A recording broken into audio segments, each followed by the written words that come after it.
पश्चिमी एशिया में बढ़ते संकट के बीच पाकिस्तान में ईंधन की कीमतें आसमान छू रही हैं, जिससे लोगों की मुश्किलें बढ़ गई हैं। रमजान के महीने में कीमतों में तेजी से बढ़ोतरी ने लोगों की रोजमर्रा जिंदगी को प्रभावित किया है। कराची में पेट्रोल पंप पर गाड़ियों में तेल भराने पहुंचे लोगों ने अपने सरकार पर निशाना साधते हुए कहा कि महंगाई पर काबू पाने के लिए कोई ठोस नीति बनानी चाहिए। दुबई में बीती रात एक फ्लाइट दिल्ली पहुंची। एयरपोर्ट से बाहर निकलकर यात्रियों ने राहत की सांस ली है। लोग अपनों को रिसीव करने के लिए एयरपोर्ट पहुंचे हुए थे। इन यात्रियों में शामिल एक युवक ने कहा कि मुझे दुबई में असुरक्षित महसूस नहीं हो रहा था, लेकिन इस मुश्किल समय में घर वापस आकर अच्छा लग रहा है। स्ट्रेट ऑफ हॉर्मुज के बंद होने से भारत को कोई नुकसान नहीं होगा। सरकारी सूत्रों ने एक बार फिर से कहा है कि भारत के पास पर्याप्त मात्रा में तेल गैस का भंडार है। केंद्र सरकार ने स्ट्रेट ऑफ हॉर्मुज की जगह बाकी सोर्सेज से खपत को 70% तक बढ़ा दिया है। सरकार ने एक बार फिर से लोगों को आश्वस्त किया कि पेट्रोल डीजल के दाम नहीं बढ़ेंगे। सूत्रों के माने तो स्ट्रेट ऑफ हॉर्मुज में जहाजों की आवाजाही पर मामूली तौर पर शुरू हुई है। राष्ट्रपति की अगवानी में नहीं पहुंचने पर पश्चिम बंगाल की सीएम ममता बनर्जी ने फिर सफाई दी है, साथ ही बीजेपी पर निशाना साधा है। ममता ने सोशल मीडिया पर लिखा है कि कार्यक्रम का आयोजन एक निजी संस्था ने किया था, जिसमें जिला प्रशासन ने राष्ट्रपति सचिवालय को पहले ही सूचित कर दिया था कि आयोजकों की तैयारियां अपर्याप्त हैं। ममता ने कहा है कि जिला प्रशासन की ओर से किसी भी प्रोटोकॉल का उल्लंघन नहीं हुआ है। बीजेपी अपने निजी एजेंडे के लिए देश के सर्वोच्च पद का अपमान और दुरुपयोग कर रही है। बंगाल के सिलीगुड़ी पहुंची राष्ट्रपति द्रौपदी मुर्मू की अगवानी के लिए ना तो मुख्यमंत्री ममता बनर्जी पहुंची और ना ही उनका कोई मंत्री पहुंचा। राष्ट्रपति के कार्यक्रम में भी सरकार का कोई नुमाइंदा नहीं था, जबकि प्रोटोकॉल के हिसाब से सीएम या किसी मंत्री का होना जरूरी होता है।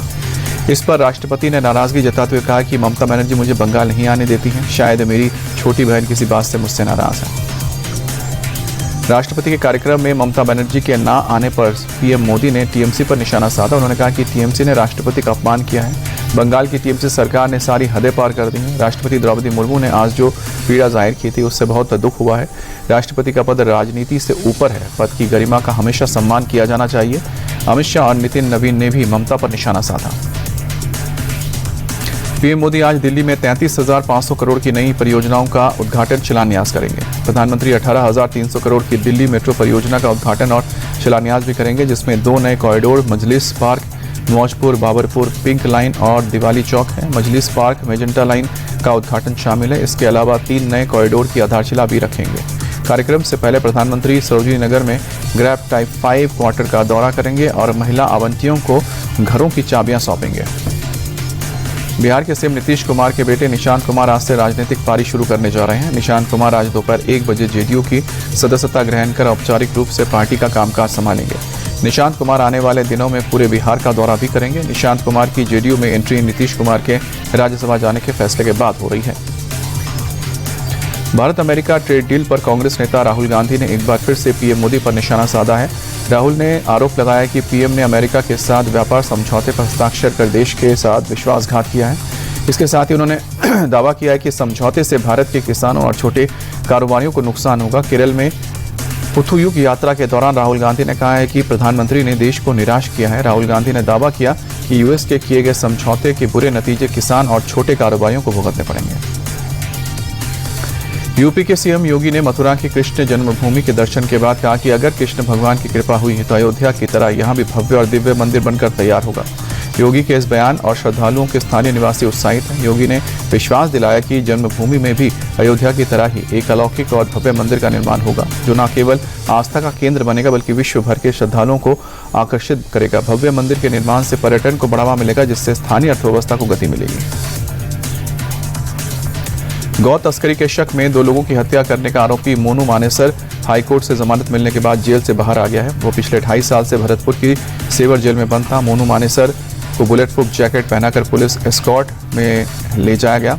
उसे लेने के लिए गौ सेवक गाड़ियों के काफिले के साथ पहुंचे थे। मोनू मानेसर को सितंबर 2023 को गिरफ्तार किया गया था। 15 फरवरी 2023 को हरियाणा के भिवानी में नासिर और जुनैद के शव जली हुई हालत में कार के अंदर मिले थे।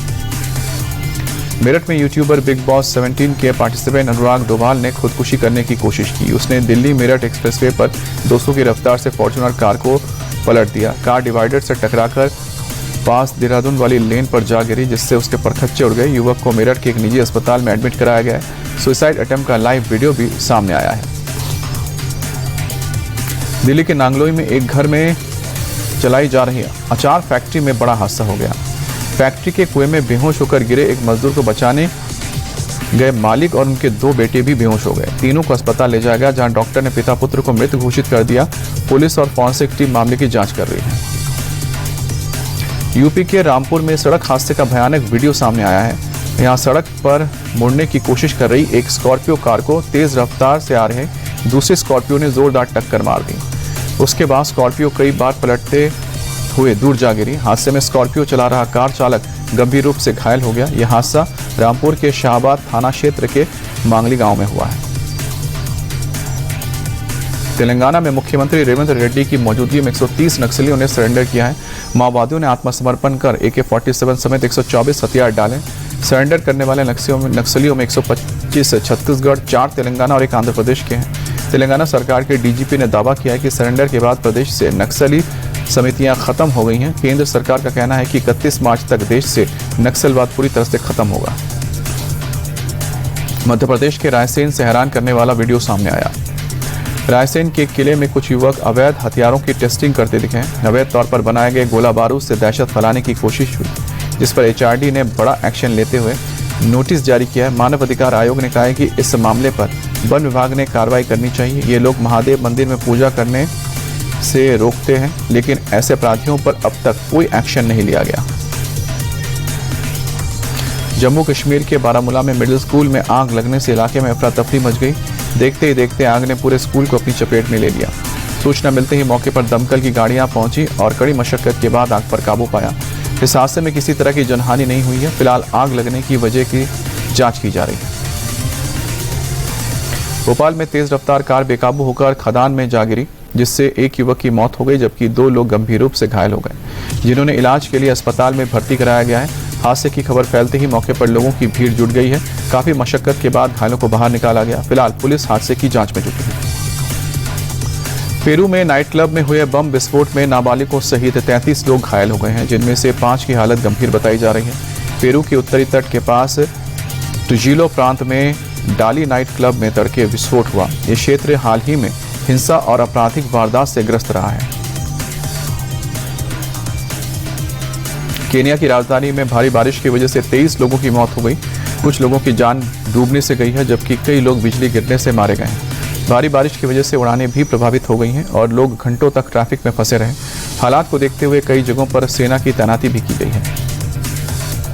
भारत के पड़ोस में जेनजी की सरकार बनना लगभग कंफर्म हो गया है। नेपाल इलेक्शन में जेनजी नेता बालेन शाह ने पूर्व PM KP शर्मा ओली को 50,000 से भी ज्यादा वोटों के अंतर से हरा दिया है।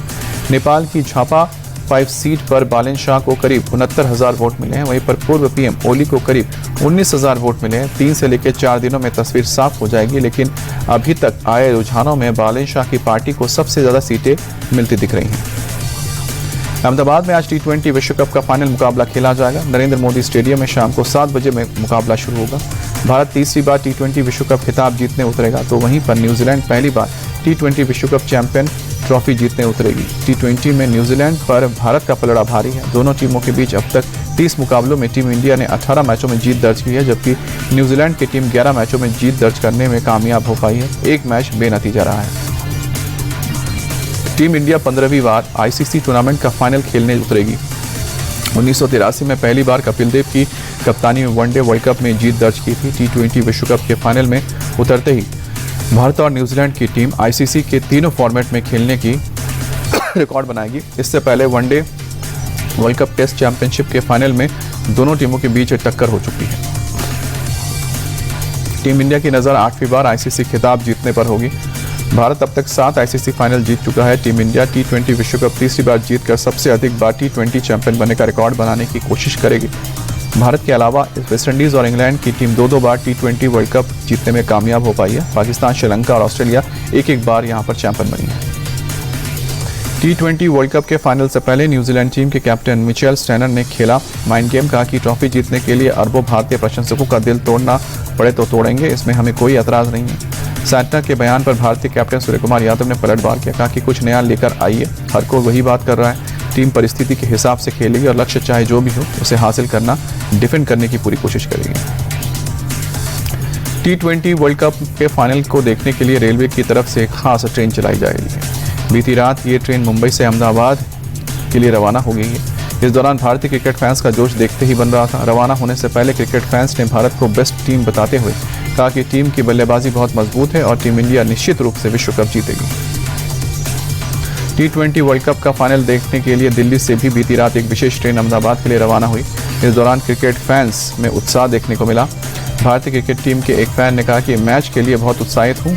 कुछ और फैंस ने रेलवे को धन्यवाद देते हुए कहा कि फाइनल में टीम इंडिया का समर्थन करने के लिए हमें बहुत अच्छी सुविधा मिली है।